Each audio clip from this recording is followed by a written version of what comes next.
Dalton, I saw you week one at the other studio, and now we're in the X Factor final. Yes. Wow, describe how you're feeling for me in 3 words. Go. 3 words: euphoric, afraid, excited. What are you afraid of? I think it's a lot on the line, and it's a competition, yes, but the part that's hard, I guess, is it's when I performed the first time for X Factor, I auditioned here, and it was half the venue. Now I come back for the final at the whole venue, and it's like thousands of people, so I don't want to mess up. I've got to talk to you about your opponents, How are you feeling about being up against those two? Because you must be pretty close to Anthony now. Yeah, I don't feel like I'm up against any of them, though. I've never felt like I'm up against any of the contestants, because I think when I watched it, I used to think the same. When you watch it, you're like, oh man, imagine how they must be at each. But now it's no. Everybody's like on different schedules, and I think that the closer down or farther down it got to now, everybody was just like in different schedules in different places. So it's not competitive at all, the environment. It's more so of we're trying to not have nothing to do so we could chill out, And then Anthony, like me and the boys are close, because we were in Ibiza in Spain together. And yeah, we're just pretty close. But it is a lot of pressure, You don't want to be the one messing up on the night, I just want to sound good. Well, you've got a very good chance at that. Yeah. You went to Ibiza with the boys, you said that. Obviously, Louis was there. Yeah. Not only have you met one member of One Direction, you've met two. Yeah. Did you ever think before that would happen? Oh, no. Nobody could ever tell me that I'd be, 1, auditioning for the X Factor and getting 4 yeses, 2, getting through the treacherous 6-year challenge, and 3, going to Spain. It's crazy. Things like that make me get goosebumps. But it was awesome. I had a one-on-one talk with both of them, and they're pretty supportive. Like, obviously, Louis is like a big brother that just wants you to score all the goals, But I think it's. I could go on and on and on. Yeah. He's a big football fan, talking about scoring goals, big Doncaster fan. Yeah. Has he managed to persuade you to go and see any football with him? He invited me to a game a couple weeks back, but at the time I was sick, so I decided to stay home and rest up so I could perform. Listen, it was that week. I was like, man. So the boys went, but I decided not to. It's a long way. Yeah. So Brendan was obviously voted off the show at the weekend, and he said how much Louis meant to him. Yeah. You mentioned he's a big brother. Why is he so special, and how has he made this show different this year? I feel, people, I don't know if people get it, he's paid big bucks to be here. We know that. That's a part of success. You work hard, you get to kick your feet up for big bucks because you earned it.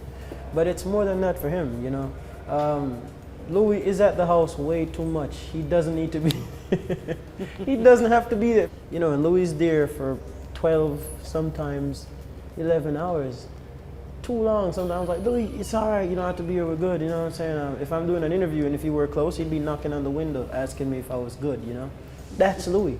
He's a person first. Like, he wants us to win. Like, he's in it for us. He wants us to do our best, And it makes such a difference that he's been through exactly the same as you. Yeah, he's been here, done it, and has success in a way where it's organic, And so he's humbled by that, and you don't get that way without wisdom, And he knows we were pretty good together.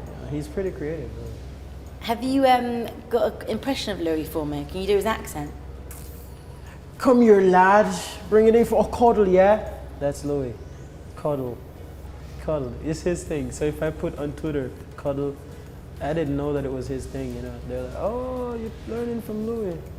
He's in the cuddle. You've been in the Louis Cuddle Club. That's amazing. Yeah, we give hugs around here. Is he a good hugger? I can imagine he is. Yeah. I'm a better hugger, though. So going on forward from here, if you were to win it, if you weren't to win it, is there a future with Louis? Will he help you out, do you think? I don't like speaking things before I actually do them, but there's a lot of hope for a lot of good things, I'll say that. Okay. Me and Louis have a long acquaintance / whatever else comes after that ahead of us, and we're it's real. What you see there is real, You've got amazing voice, and you can do so many styles, but what would be your what would you actually want to do? What would your debut album sound like? Everything and nothing at all that you've ever heard. Yeah, it's weird. I don't know what that means. I know, neither do I, but you'd have to hear it, you know. But I think one, I don't want to be put in a category of it's this or that. It's gonna be, if you hear my music, it's just gonna be it's Dalton, instead of that's just what I want to be like one of them. I want people to take me seriously, you know. And I don't want to do it for the fame. I don't want to do it just for the attention of it. I want to do it for the true art of it. You know, I want to make people feel so many things, so many good things. Like I want to make people feel stronger, healthier, sexier if they need to, prettier, you know, more valuable, and more weird in the most beautiful way. You know, I want people to embrace themselves through my music. What song has done that for you? Creep. Really? Yes.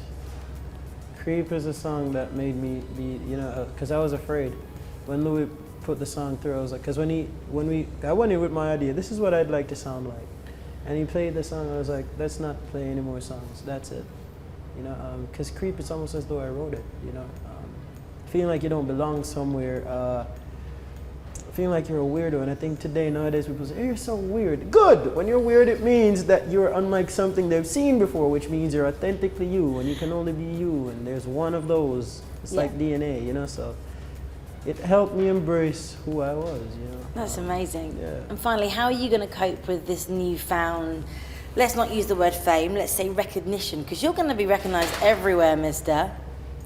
When you put it like that, help.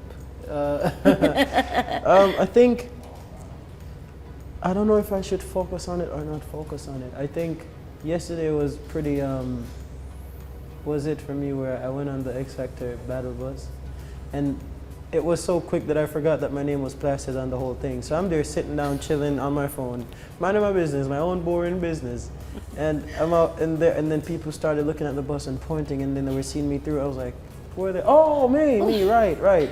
So I think it's flattering. Let me tell you, it's really flattering, but I don't think it would be smart if I made that.